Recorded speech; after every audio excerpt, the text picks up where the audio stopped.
అలానే ఇంకా భయంకరమైన గొంతు నొప్పి, ఈ విధంగా నేను చాలా బాధపడ్డానండి. మరి దేవుడు ఎంతగానో నాకు ఆ సమయంలో మరి అక్కడ ఒంటరిగా ఉన్నప్పుడు చాలా బాధ, బెంగగా అనిపించింది. కానీ దేవుడు సహాయం చేశారు. మరి 3 రోజుల్లోనే నేను పూర్తిగా ఏది బయట మెడిసిన్ తీసుకోవట్లేదు, ఓన్లీ హోమియోపతి అమ్మ ఇచ్చిన అవే తీసుకొని మరి అంటే హాట్ వాటర్ తాగడానికి ఇంకా ఏమైనా వేరే ఏదైనా తీసుకోవడానికి కూడా అక్కడ అవకాశం లేదు. అయినప్పటికీ కూడా దేవుడు ఎంతగానో సహాయం చేసి మరి నాకు స్వస్థపరిచారు. అందుని బట్టి దేవునికి ఎంతగానో కృతజ్ఞతలు చెల్లించుకుంటూ ఉన్నాను. అలానే నా వర్క్ విషయంలో అయితే నేను చాలా స్ట్రెస్. ఇదివరకు మధ్యాహ్నం వెళ్తే నేను రాత్రికి నాకు వర్క్ అయిపోయేది, నేను వచ్చేదాన్ని 9 కన్నా అయిపోయేది. కానీ ఇప్పుడు ఏమైందంటే షిఫ్ట్ మారడం, అంటే 4 నుంచి 1 వరకు, అది అమెరికా ప్రాజెక్ట్ వల్ల 4 నుంచి 1 వరకు ఏమో షిఫ్ట్ మార్చారు. సరే, ఇదివరకు అయితే 2 నుంచి 11 వరకు ఉండేది. సో ఇంకా 9కే వర్క్ అయిపోయేది. ఇంకా నేను వచ్చిన తర్వాత ఏం చూసేదాన్ని కాదు. కానీ పర్వాలేదులే 2 అవర్సే కదా అనుకున్నాను. కానీ నా వర్క్ ఎలా అయిందంటే 2 వరకు, అంటే 1 వరకే చేయాల్సింది కాస్త 2 గంటలు 3 అయినా కూడా అక్కడ అవైలబుల్ గా ఉండాల్సిన పరిస్థితులు, కాళ్ళు ఉండి అలాగా చాలా చాలా ఇంకా ఒక రోజు కాదు, రోజు అలా నైట్ వర్క్ చేయాల్సి వచ్చింది. మరి దేవుడు మహాకృప. అసలు మా అమ్మేమో ఎప్పుడు వారం కిందటి నుంచే ఒకసారి 2 నెలల దాకా అయిపోతా ఉంది, దగ్గర దగ్గర ఒకసారి వచ్చి వెళ్ళమంటా ఉంది. కానీ నాకు అక్కడ అసలు అవ్వలేదు, అడగడానికి కూడా నాకు ఇంకా అసలు అవకాశం లేదు. ఎందుకంటే వాళ్ళు ఇస్తారు వర్క్ ఫ్రమ్ హోమ్, కానీ నాకు ఒక అర్జెన్సీ ఏదైనా వస్తే మళ్ళీ పరిగెట్టుకొని వెళ్ళాలి. సో వద్దు, నేను కొంచెం అంతా అయిన తర్వాత వస్తానని చెప్తా ఉన్నాను. కానీ మరి దేవుడు మహాకృపండి. నిజంగా నిన్న రాత్రి, శుక్రవారం, ఈవెన్ నేను గురువారానికి అయిపోతుంది అనుకున్నాను, అయిపోయింది, సబ్మిట్ చేసాను, మరలా వెంటనే ఇంకొక వర్క్ వచ్చేసింది. అసలు అలాగా ఒకదాని తర్వాత ఒకటి అలా రావడం వల్ల గురువారం రావాల్సిన ట్రైన్ మళ్ళీ క్యాన్సిల్ చేసుకొని మళ్ళీ శుక్రవారం చూశాను. ఇంకా శుక్రవారం దొరకలేదు. మళ్ళీ అప్పుడు శనివారం నేను మరి బుక్ చేసుకొని, ఇంకా దేవుడి మహాకృప నిజంగా మరి శుక్రవారం రాత్రికి ఇప్పటి వరకు చేసాం కదా, ఇంకా అవ్వట్లేదు, సో సోమవారం చేద్దామని చెప్పేసి వాళ్ళకి చెప్పినప్పుడు వాళ్ళు ఒప్పుకున్నారు. అలా నేను రావడానికి నిజంగా ఇదంతా కూడా మరి దేవుని కృపను బట్టి ఇలా నిలబడ్డానండి. ఇక్కడ రావాలని ఉన్నా, ఎన్నున్నా కూడా కొన్నిసార్లు నిజంగా అవకాశం రాదు. మరి దేవుడు ఆ విధంగా నడిపించారు. అందరేమో ఈ వారం కూడా ఉండిపోండి, ఇంకా నెక్స్ట్ వీక్ ప్లాన్ చేసుకోండి, అట్లా అట్లా అన్నారు. కానీ దేవుని సహాయం బట్టి నేను వచ్చేసాను. మరి వర్క్ ఫ్రమ్ హోమ్ అలా చేస్తూ ఉన్నాము. దయచేసి మరి మీ యొక్క ప్రార్థనలో జ్ఞాపకం చేసుకోండి. ఇక ఈ వర్క్ విషయంలో అన్నిట్లో దేవుడు జ్ఞానం ఇచ్చి త్వరగా చేసుకోవడానికి మరి అన్ని దేవుడే నడిపించాలని, మరి ఆరోగ్య విషయంలో కూడా ఎందుకో మరి స్క్రీన్ టైం ఇవన్నీ వల్ల నాకు తెలీదు, చాలా బలహీనంగా కొంచెం నీరసంగా అలా అయిపోతుంది. సో ఆరోగ్యం కొరకు కూడా దయచేసి ప్రార్థించండి. నిజంగా దేవుడు చేస్తున్న మేలు ఎంతటి శ్రమలైనా నిజంగా దేవుడు మాత్రం విడిచిపెట్టే దేవుడు కాదు, ఓడిపోనిచ్చే దేవుడు కాదు. ఎప్పుడు ఎక్కడ కూడా నా మీద ఎస్కలేషన్ కానీ ఏది రాలేదు. మరి ఎప్పుడు కూడా దేవుడు ఆ విధంగా నన్ను నడిపిస్తున్న విధానం బట్టి దేవునికి ఎంతగానో కృతజ్ఞరాలని, మరి నిత్యం ప్రార్థిస్తున్న సంఘాన్ని బట్టి, అలానే దైవజనులను బట్టి కూడా దేవుని ఎంతగానో స్తుతిస్తూ ఉన్నాను. మరి వచ్చేటప్పుడు కూడా దైవజనులు ప్రార్థన చేశారు. ఆ విధంగా మరి క్షేమంగా రావడానికి దేవుడు కృపనిచ్చారు. అందుని బట్టి మరి దేవునికి ఎంతగానో వందనాలు చెల్లించుకుంటూ చిన్న సాక్ష్యం దేవుడు బాగా దీవించే ఆశీర్వదించిన గాక. ఆమేన్. వందనాలు. ఇప్పుడు వచ్చిన మీ అందరికీ నా వందనాలు. నా సాక్ష్యం ఏంటి అంటే, మేము ఎన్నో యాక్సిడెంట్స్ చూస్తున్నాం, వింటున్నాము. కానీ దేవుడు ఆయన రెక్కల కింద భద్రపరిచి ప్రీతిగా నడిపిస్తున్నారు. అందుని బట్టి వందనాలు చెల్లించుకుంటూ, లాస్ట్ వీక్ ఈ ఐఎల్టీడీ దాటిన తర్వాతే అంటే మా బస్సు వెళ్తుంది అంటే బ్రిడ్జ్ ఒకటి వస్తుంది కదండి, ఆ బ్రిడ్జ్ దగ్గర మా బస్సు వస్తుంది, లారీ కూడా స్పీడ్ గా వస్తుందని మా బస్ అంకుల్ స్లో చేశారు. చాలా జాగ్రత్తగానే నడుపుతారు. కానీ నాకు ఎప్పుడు భయం వేస్తుంది ఏంటి అంటే, చిన్న వాహనమైనా పెద్ద వాహనమైనా ఇప్పుడు పెద్దలో అంటే ఒక బస్సులో కూర్చున్నాము సేఫ్ గా వెళ్ళిపోతామని అనుకోవచ్చు, కానీ మనం లాస్ట్ ఇయర్ లోనే చాలా చూసాం కదండి, సిమెంట్ పడిపోవడము, కంకర్రాలు పడిపోవడము, స్పాట్ లో చచ్చిపోవడము. ఇవన్నీ చూసినప్పుడు నేను బస్సు ఎక్కిన వెంటనే కూర్చున్న వెంటనే ఖచ్చితంగా ప్రేయర్ చేసుకుంటాను, క్షేమంగా తీసుకువెళ్ళండి తండ్రి అని. అదేవిధంగా దేవుని కృపను బట్టి అసలు అక్కడ చాలా పెద్ద యాక్సిడెంట్ అవ్వాలి, ఇంకా లారీ లాస్ట్ అంటే మా బస్సుని ఇంకా ఆనుకొని డాష్ ఇచ్చినట్టు ఇంకా చాలా సౌండ్ వచ్చింది అనమాట. మొత్తం పిల్లలందరూ అరిచేశారు. ఇంకా చూసేసరికి బస్సుకి లారీకి కొంచెం గ్యాప్ ఉందన్నమాట. ఆ గ్యాప్ లో ఒక బండి ఆయన వచ్చేసాడు. అసలు స్పాట్ లో చనిపోవాల్సింది ఆయన. మా బస్సుకి ఆయన బండి తగిలి చాలా అంటే గీరుకుపోయి ఇంకా మా బస్సు అంతా ఊగిపోయింది అనమాట. నిజంగా లారీ తగిలేసింది అనుకున్నాము. అసలు ఆ మనిషికి కూడా ఏమీ కాలేదు, మాకు కూడా ఏమీ అవ్వలేదు. దేవుని కృపను బట్టి నిజమే చాలా పెద్ద ప్రమాదము తప్పించాడు. నిజంగా ఆయన రెక్కల కింద భద్రపరిచి ఇటు రీతిగా నడిపిస్తున్న దేవాతి దేవునికి వందనాలు చెల్లించుకుంటూ, నా బలహీనత అంతటి నుండి దేవుడు నన్ను బలపరుస్తున్నారు. నిజంగా నాకు హెల్త్ ఇష్యూస్ ఉన్నాయి, అయినప్పటికీ దేవుడు ఆయన సన్నిధిలో ఇటు రీతిగా నడిపించి ఆయన సాక్షిగా నిలవబెడుతున్న విధానాన్ని బట్టి వందనాలు చెల్లించుకుంటూ ఈ చిన్న సాక్ష్యం దేవుడు దీవించను గాక. 6వ అధ్యాయము 23వ వచనం.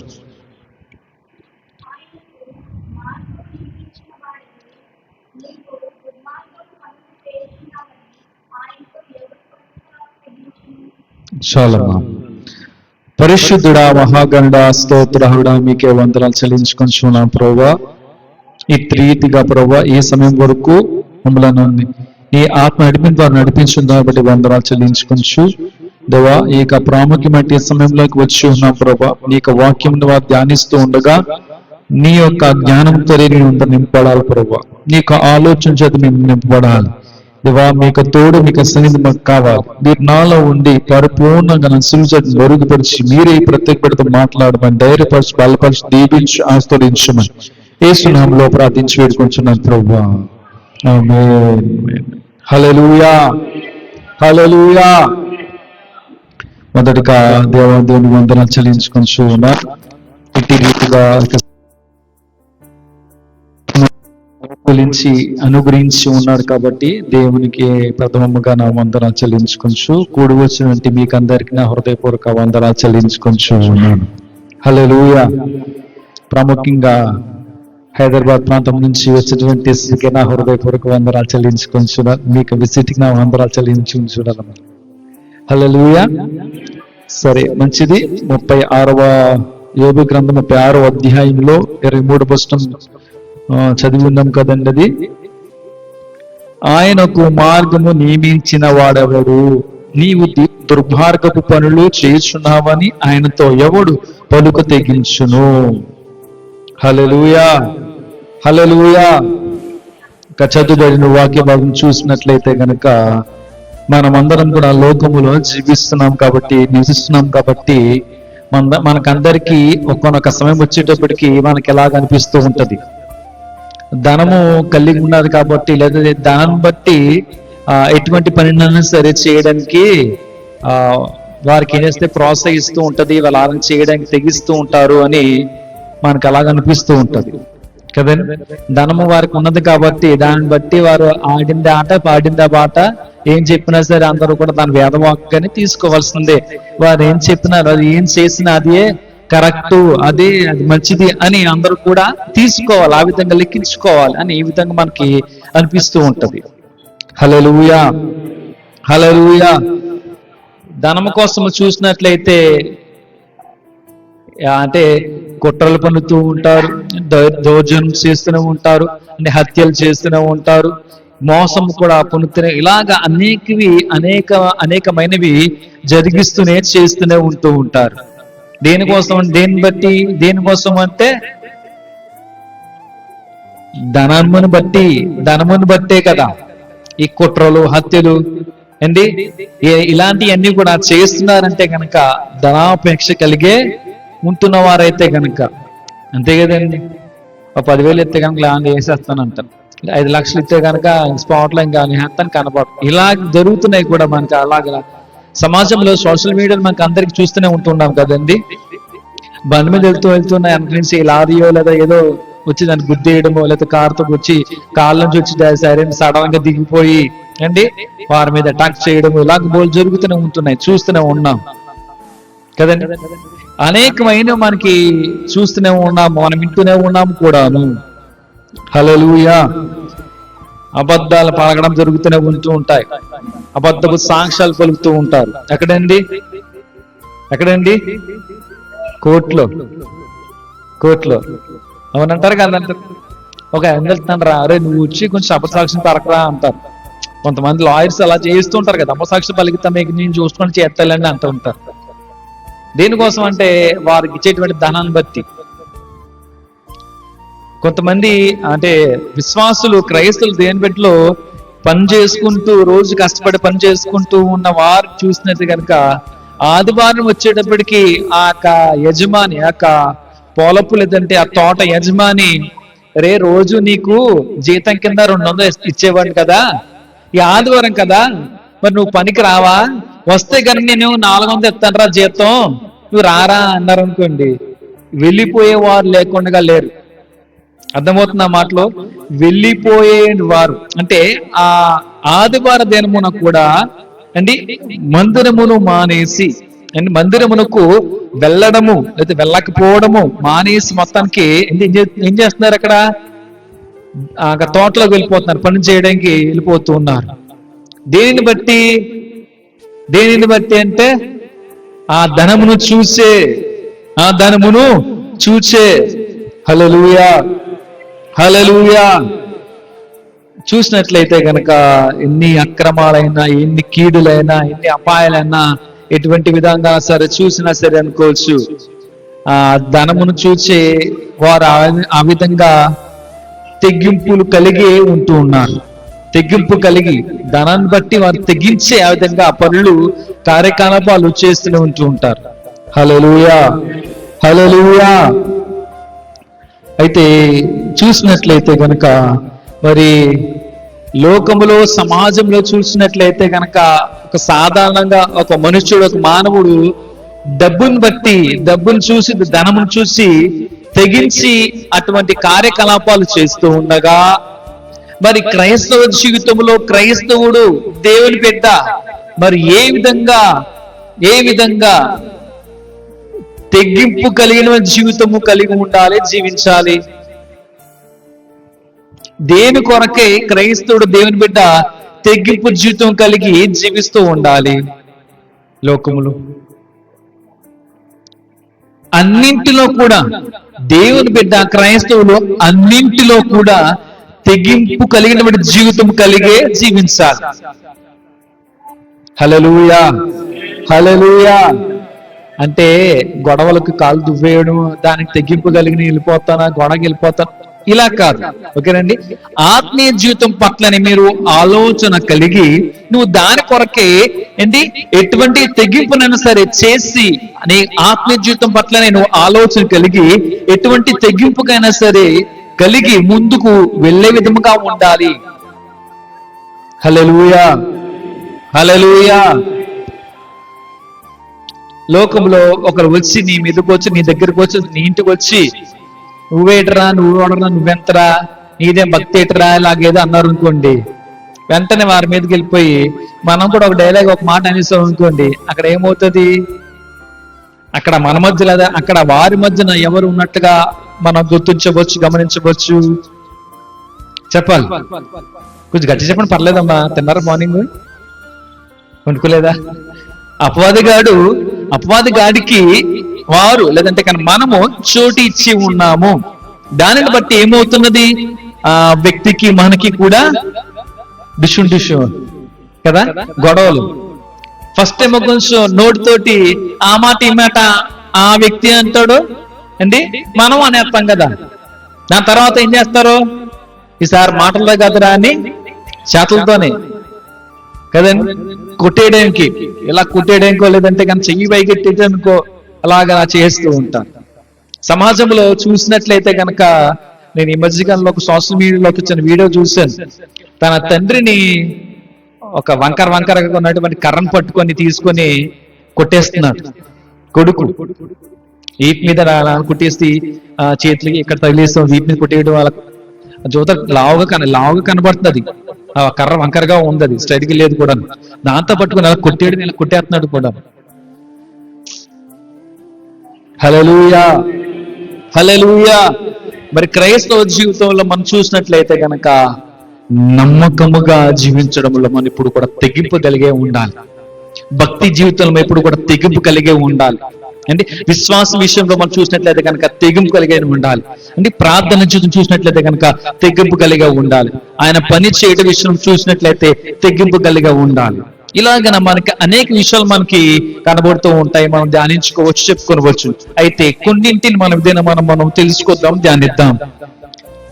మొదటిగా చూసినట్లయితే గనక దేని కొరకు మనము తెగింపు కలిగి ఉండాలి అంటే గనక మార్కు స్వార్త 15వ అధ్యాయము 43వ వచనం. మార్కు స్వార్త 15వ అధ్యాయము 43వ వచనం. గనుక సాయంకాలం అయినప్పుడు అరిమతయి యోసేపు తెగించి పిలాతుని వద్దకు వెళ్ళి యేసు దేహము తనకిమ్మని అడిగాను. అతడు ఘనత వహించిన యొక్క సభ్యుడై దేవుని రాజ్యము కొరకు ఎదురు చూచువాడు. హల్లెలూయా, హల్లెలూయా. ఇక్కడ చూసినట్లయితే కనుక సాయంకాలం అయినప్పుడు అరిమతయ యోసేపు తెగించి పిలాతుని వద్దకు వెళ్ళి యేసు దేహము అడిగాను.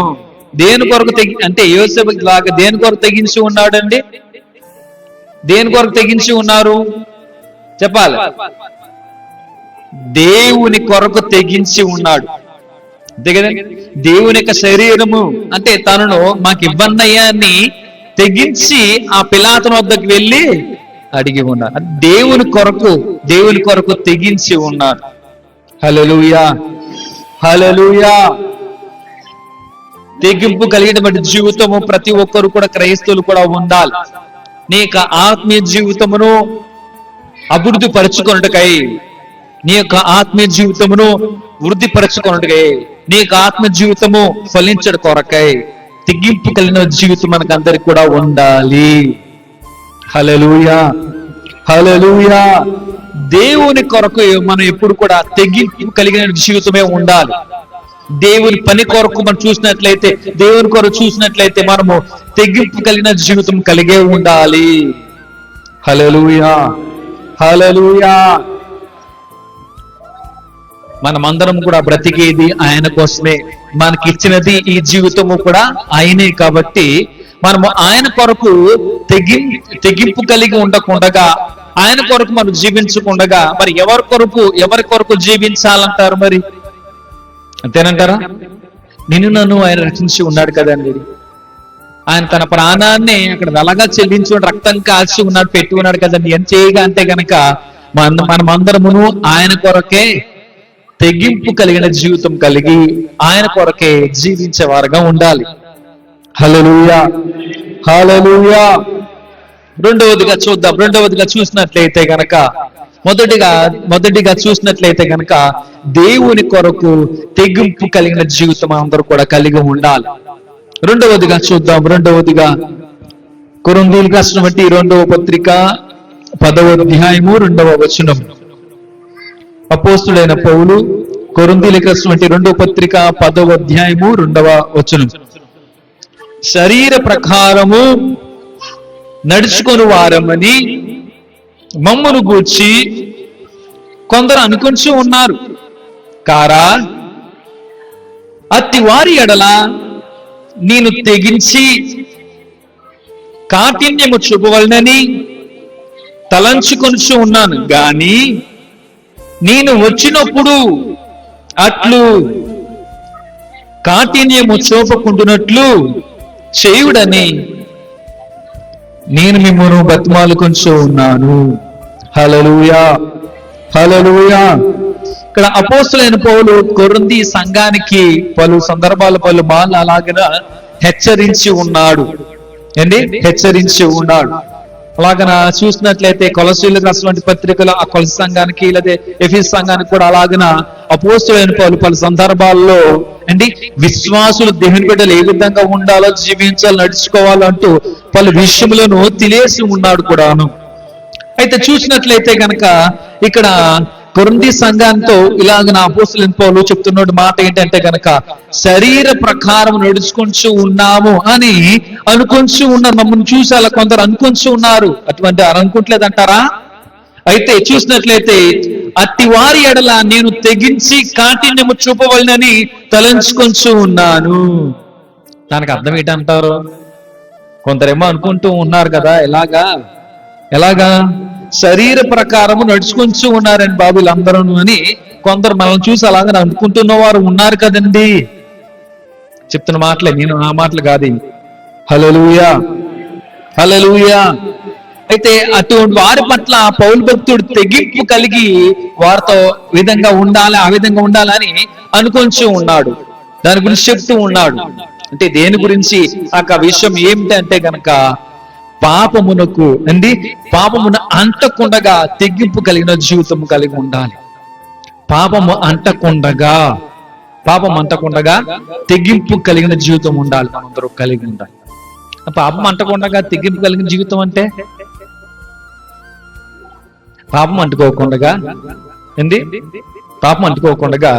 తెగింపు కలిగిన జీవితం అంటే గనక పరిశుద్ధంగా మనందరూ కూడా జీవించాలి అని. అంతేనంటారా? ఒకవేళ గనక పాపం గనక అంటినట్లయితే లేదా పాపం మనం చేసి ఉన్నాము అని తెలిస్తే గనక తెలిసిన ఎడలైతే గనక మనం అందరూ కూడా ఏమవుతూ ఉంటాము? అపరిశుద్ధులు అని. అవునంటారా కాదంటారా? అపరిశుద్ధులు అని మనల్ని ఆ విధంగా పిలుస్తారు, సంబోధిస్తారు.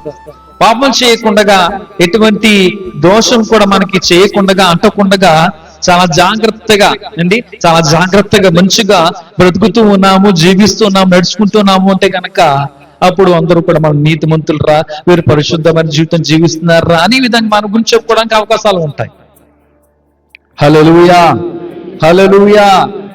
మనము పలు సమయాల్లో పలు పండులు పలు సందర్భాల్లో కూడా నేను చెప్పేది మాట చిన్నపిల్లలకు యవన బిడ్డలకు అని కాదు, నేను మనము అని సంబోధిస్తున్నాను. ప్రతి ఒక్కరును కూడా పాపములో పడిపోవచ్చును. ఈజీయే కదా. ఏ ఒక్క నరుడైనా సరే ఎటువంటి విధముగానైనా సరే పాపములో పడిపోతాడు. అపవాదిగాడికి ఈజీగా టాకిల్ చేయగలుగుతాడండి. ఏ విధంగా వీటిని పడగొట్టాలో, దేవుని నుంచి దూరపరచాలో నీకంటే నాకంటే మంచిగా తెలివిగా ఆలోచించి ఆ పనిని చేస్తాడు. హల్లెలూయా. విద్యావంతులు అనుకోండి ఏం చేస్తుంటారు? వాళ్ళు చదువుల పట్లనే ఆలోచనలు శ్రద్ధ వహించి ఎంచగా ఏ బుక్స్ చదవాలరా, ఇంకేం నేర్చుకోవాలా, కాన్సెప్ట్స్ ఇంకేమైనా థియరీ ఇంకా ఏంట్రా కవర్ చేయాలరా అని ఈ విధంగా ఆలోచనలు ఉంటూ ఉంటాయి. అవునంటారా? మంచిగా చదువుకుంటారు అనుకోండి, ఆ బిడ్డలు అనుకోండి, ఆ విధంగా ఆలోచనలు ఉంటాయి. జాబ్ చేస్తున్నారు అనుకోండి, ఒరే ఇంకా ఆ పనులు ఇంకా ముగించుకోవాలి, చేయలేదురా, అది సాయంత్రకాలం ముగించేసుకోవాలి, లేదంటే రేపు పొద్దున్న ఆ టైంలో సబ్మిట్ చేసి ఈ విధంగా వాళ్ళకి ఆలోచనలు ఉంటూ ఉంటాయి. అదే ఇంటి దగ్గర చూసుకున్నాం అనుకోండి, హోమ్ మేకర్ అనుకోండి, నేను సాయంత్రం కల్లా పని ముగించుకోవాలి, చేసుకోవాలి, శుభ్రపరచుకోవాలి, చదివేసుకోవాలి, ఉతికేసుకోవాలి, ఇలాగలా ఆలోచనలు ఉంటాయి. అవునంటారా కదంటారు? నేను సెపరేట్ గా అలాగా ఒకళ్ళు మీకు అర్థమవుతా కాదని ఈజీగా చెప్తున్నాను. ఇంకా అపవాదిగడి పని ఏంటండి? అన్ని చెప్పాను కదా, అప్పుడు ఈజీగా అర్థమో చెప్తారు కదా అని. అపవాదిగడి పని ఏం చెప్పండి ఒకసారి. పాపమునకు పాపంలో ఏ విధంగా పడవేయాలో, పాపంలోకి ఏ విధంగా ఆ వ్యక్తిని ఆ బిడ్డను నెట్టివేయాలో కదండి ఆడి పని అదే. మంచిగా ఇద్దరు అక్క చెల్లెళ్ళు ఆనందంలో అనుకోవచ్చు, మన స్నేహితులు అనుకోవచ్చు, మంచిగా బాగా ఉంటున్నారు, సంతోషంగానే బాగా వారు పనులు చేసుకుంటూ చదువుకుంటూ ఉద్యోగం చేసుకుని ఇలా ఉంటారు అనుకోండి, వారు అలా ఉండడం అనేది అపవాదిగాడికి ఇష్టం ఉండదు. ఏ విధంగా నేస్తారు అనుకోవచ్చు, వారి ఇరువురు మధ్యన ఏ చిన్న అగ్గిపోలేసేది. తగలపోతుంది కదా, మీరు అగ్గిపుల్ల వేస్తే ఏమవుతుంది?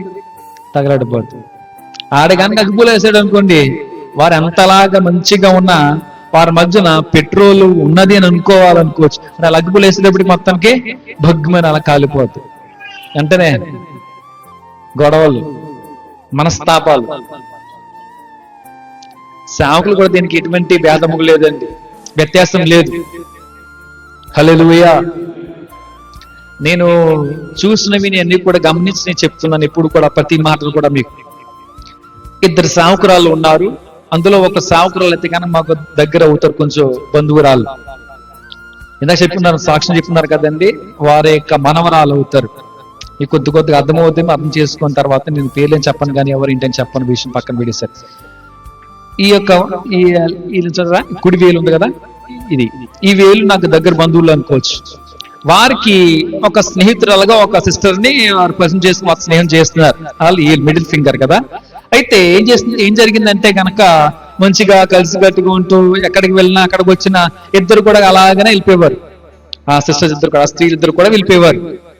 ఏ మీటింగ్ జరిగింది, అక్కడ మీటింగ్, ఫెలోషిప్ మీటింగ్, లేకపోతే ఏ మీటింగ్, ఆదరణ కూడిక, అదే ఏ మీటింగ్ అయినా సరే ఇద్దరు అలా చెప్పుకోవడము అండి. ఈ మా బంధువురాలేమో తన ఆ ఫ్రెండ్ కి చెప్పడము, ఇద్దరు కూడా కలిసిగట్టిగా వెళ్ళడం.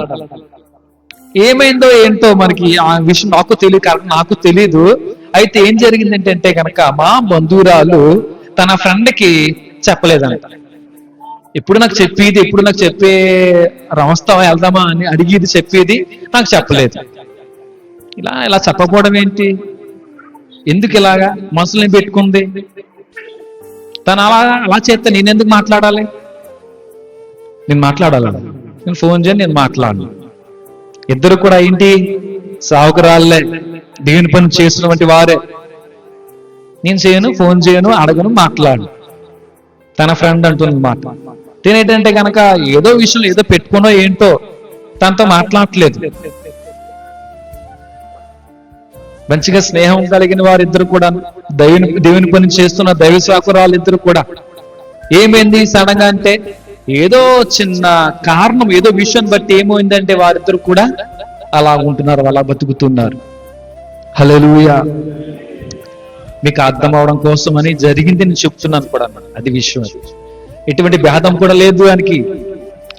మన దేవునికి ఎటువంటి భేదం లేకుండా ఉన్నదో, భేదం లేకుండా ఉంటున్నాడో ఏంటి, వీడు తెల్లగా ఉన్నాడు, మంచి అందంగా ఉన్నాడే, వీడిని క్షమించాలి, వీడి పాపాన్ని క్షమించాలి, కడకాలు తీసివేయాలి.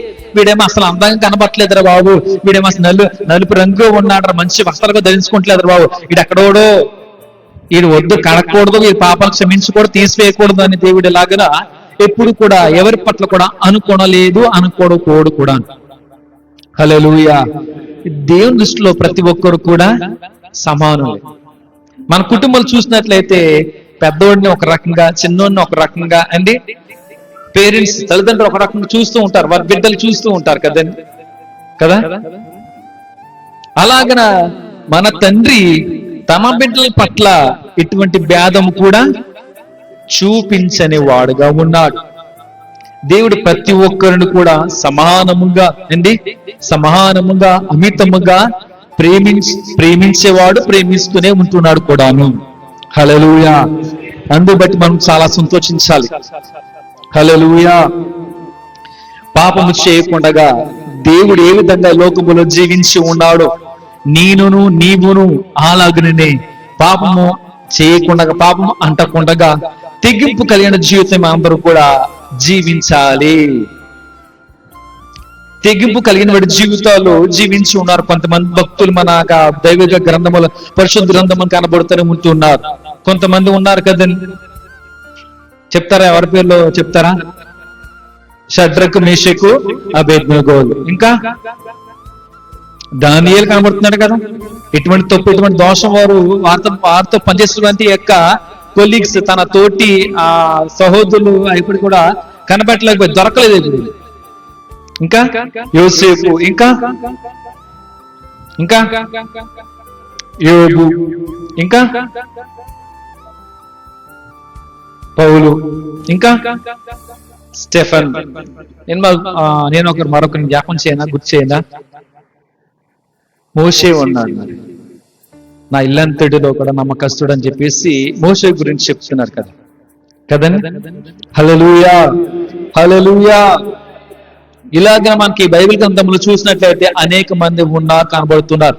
అనేక మంది మనకి భక్తుల జీవితాలు కూడా చూసినట్లయితే అనేక మంది కనబడుతూనే ఉంటున్నారు కూడా.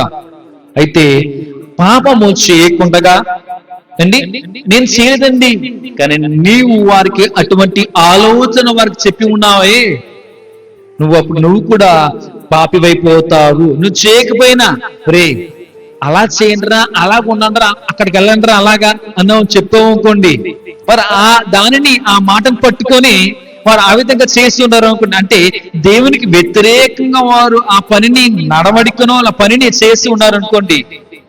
నువ్వు చేయకపోయినా సరే అనుకోవచ్చు, నువ్వు వారు చేస్తున్నారు కాబట్టి నీవును పాపివైపోతావు, నీవును పాపం చేసిన వారు అయిపోతూ ఉంటావు.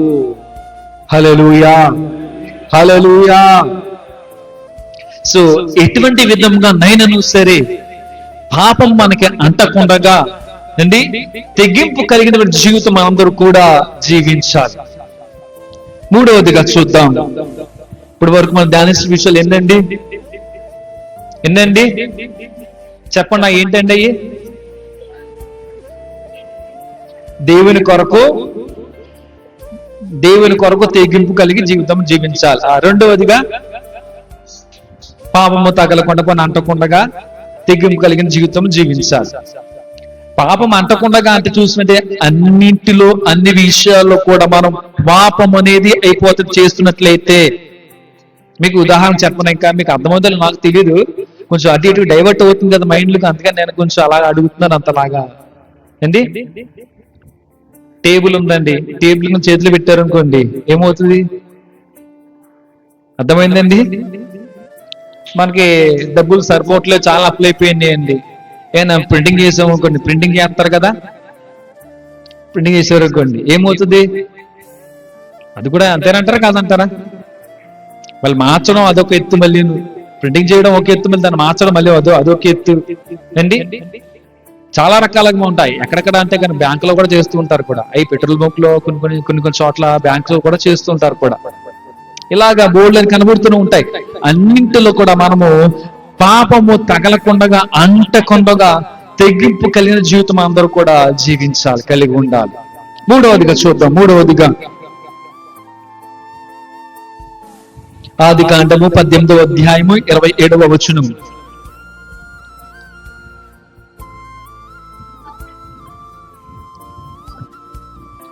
అందుకు అబ్రహాము, ఇదిగో ధూళియు బూడిదయునైనా నేను ప్రభువుతో మాటలు తెగించి ఉన్నాను.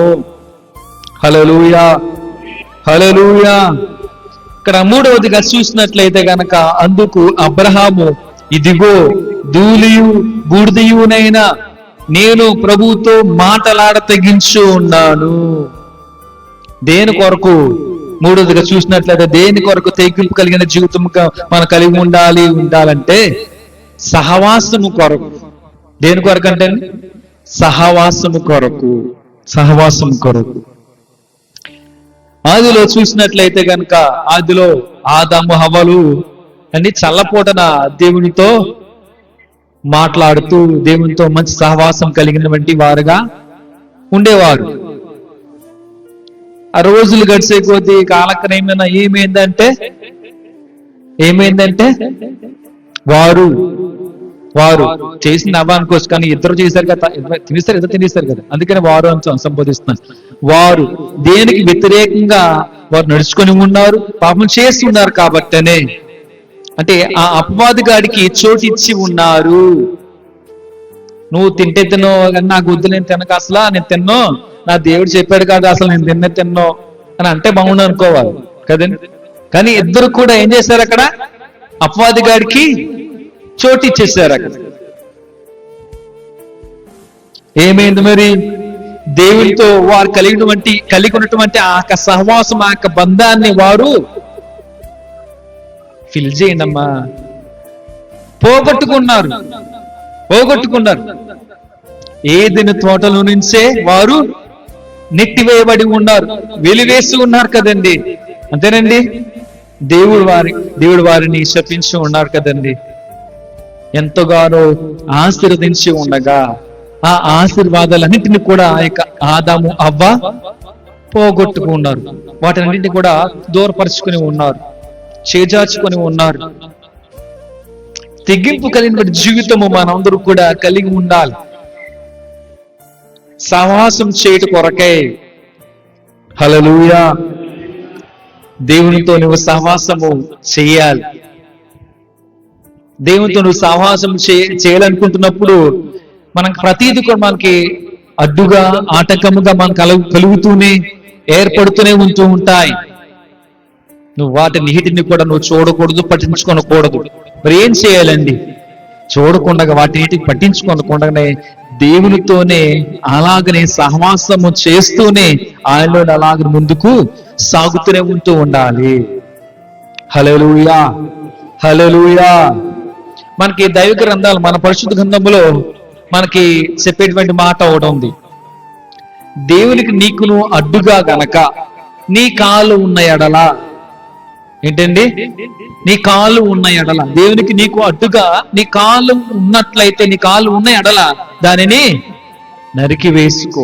ఒకవేళ నీ కన్ను గనక, దేవునికి నీ కన్ను గనక ఒకవేళ నీ కన్ను అడ్డుగా ఏర్పడుతున్నది ఎడలా, నీ కంటిని తీసివేసేసుకో.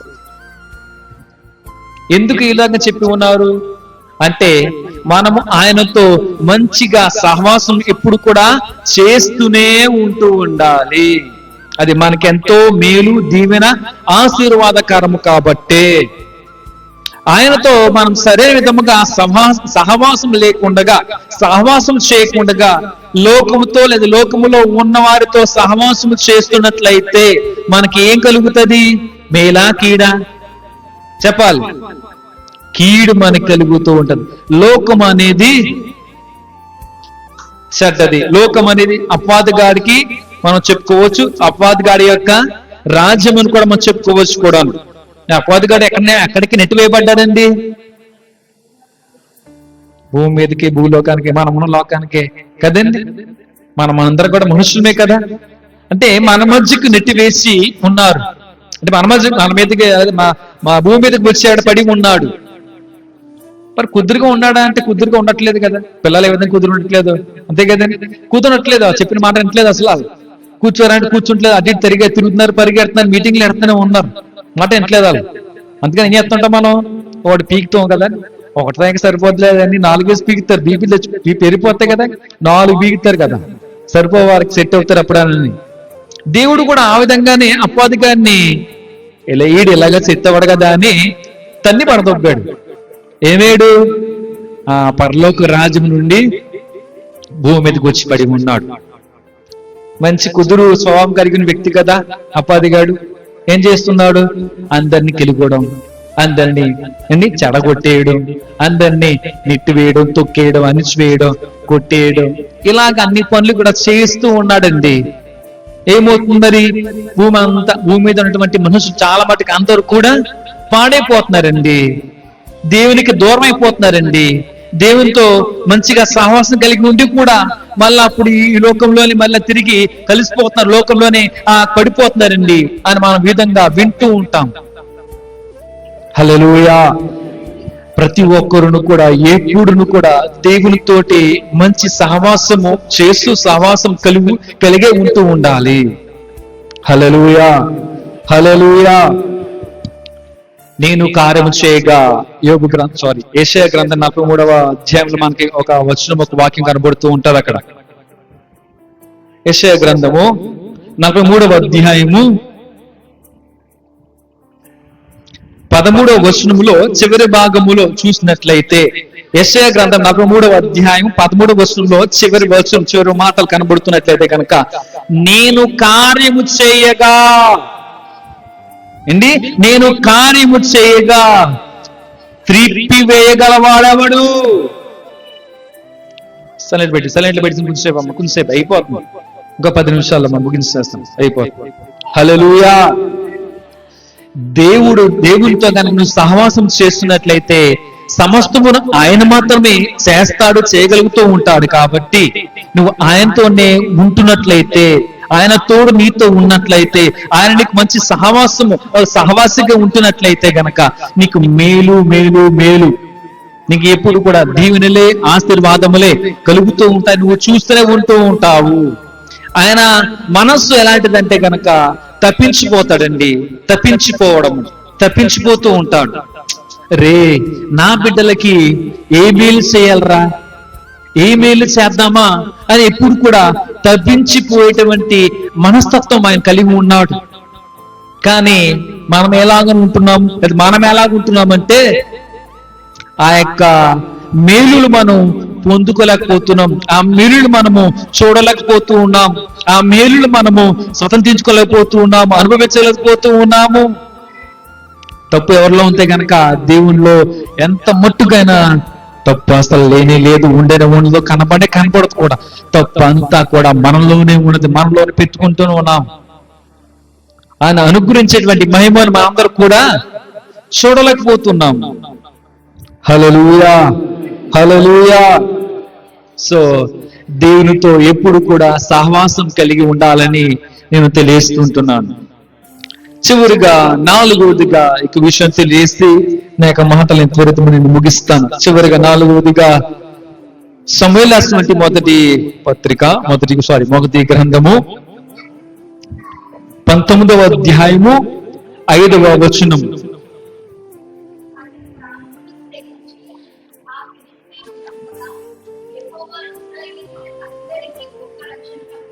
హల్లెలూయా. చివరిగా దేవుని కొరకే మనము తెగింపు కలిగిన జీవితం కలిగి ఉండాలి అంటే గనక రక్షణ కొరకు తెగింపు కలిగిన జీవితము కలిగి ఉండాలి. రక్షణ కొరకు. హల్లెలూయా, హల్లెలూయా. చూసినట్లయితే గనక రక్షణ కొరకు తెగింపు కలిగిన జీవితం మనం కలిగి ఉండాలి. రక్షణ కొరకు అనగా చెప్పాలి. రక్షణ కొరకు తెగింపు కలిగిన జీవితం అందరూ కూడా కలిగి ఉండాలి. రక్షణ అనగా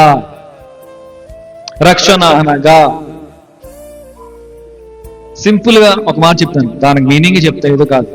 అంటే కొంచెం ఏదో డైలమాలో ఉన్నట్టుకున్నారు, ఏం చెప్తామా, దానికి ఏంటి, ఎలాగా, ఏం చెప్పాలా అనుకున్నారు కదా. సింపుల్ చెప్తున్నాను, మీకు ఈజీగా అది టచ్ అవుతుంది, కనెక్ట్ అవుతుంది అనుకున్నాను. ఈ లోకములో నుంచి వేరుపరచబడిన జీవితము, అర్థమైందా? ఈ లోకములో నుంచి వేరుపరచబడిన జీవితము, ప్రత్యేకమైన జీవితము. అర్థమైందా? హల్లెలూయా, హల్లెలూయా. అంటే లోకంతో నాకేమీ కూడా సంబంధం లేదు, అంతేనంటారా? వేరుగా జీవించిన ప్రత్యేకమైన జీవితం ఎలాగన్నానంటే దానికి అర్థం ఏంటి? లోకం నాకు సంబంధం లేదు అంటే దానికి అర్థం అదేనా? లోకంలో ఏం జరుగుతున్నా, ఎవరు ఎలాగున్నా, ఏం చేస్తున్నా, అక్కడ తింటున్నా, పడుకున్నా, ఏం చేస్తున్నా, అక్కడికి వెళ్ళినా మనకన్నీ కూడా అనవసరం. ఎందుకు అనవసరం? ఈ క్వశ్చన్ కూడా వేయాలి కదండి, చెప్తున్నానంటే దానికి చెప్పాలి కదా. ఎందుకు అనవసరం? మనము ఈ లోక నివాసులము కాము కాబట్టి, అంతేనంటారా? మరి మనది ఏ లోకం అంటారు? మరిది ఏ లోకం? మరి పరలోకము కదండి, మన దేశం అది కదండి. మనం ఏంటి, వీఆర్ సిటిజన్స్ ఆఫ్ ఇండియా కాదు కదా. ఏం చేయాలి? మనం ఆత్మీయంగా తీసుకోవాలన్న మాటలన్నీ కూడా జాగ్రత్తగా. మనకు సిటిజన్షిప్ ఎక్కడ ఉంది? మంది మన పౌరస్థితి ఎక్కడంటే గనక పరలోక రాజ్యం. దాన్ని సంపాదించుకోవాలి ఎప్పుడు కూడా. ఇప్పుడు యుఎస్ వెళ్ళారనుకోండి, కొన్ని సంవత్సరాలకి వారికి ఇస్తారు. ఏమిస్తారు? వాళ్ళకి గ్రీన్ కార్డ్ ఇస్తారు, అంతే కదండి. కొన్ని సంవత్సరాలకి, కొంతకాలానికి ఇస్తారు. ఇంకా అలా అయితే కనుక ఇంకా ఎప్పుడైనా వెళ్ళవచ్చు, ఎప్పుడైనా రావచ్చు, ప్రాబ్లం లేదు మాకు అని చెప్పి, అంటే యుఎస్ కంటే సంబంధించిన వ్యక్తే అని వారు లెక్కించుకొని చూసి దాన్ని బట్టి ఆ కార్డు ఇస్తారు. హల్లెలూయా. లోకములో ఉన్న వాటి పట్లనే అంతలాగా రూల్స్ అండ్ రెగ్యులేషన్స్ ఉన్నాయి, నియమ నిబంధనలు ఉంటున్నాయి, పెట్టుకుంటున్నామే. మరి మన దేవుడు చూసినట్లయితే ఆయన పెట్టకూడదా? అలాంటివి ఏమి కూడా ఉండవా? ఉండాలంటారు. అసలు ఉండాలి. ప్రతి ఒక్కరు మరి వెళ్ళిపోతారా అంటే అక్కడ వెళ్ళిపోతారా? అక్కడ ఆ పరిస్థితి సంపాదించుకుంటారంటే గనక సంపాదించుకోలేరు కదండి. హల్లెలూయా.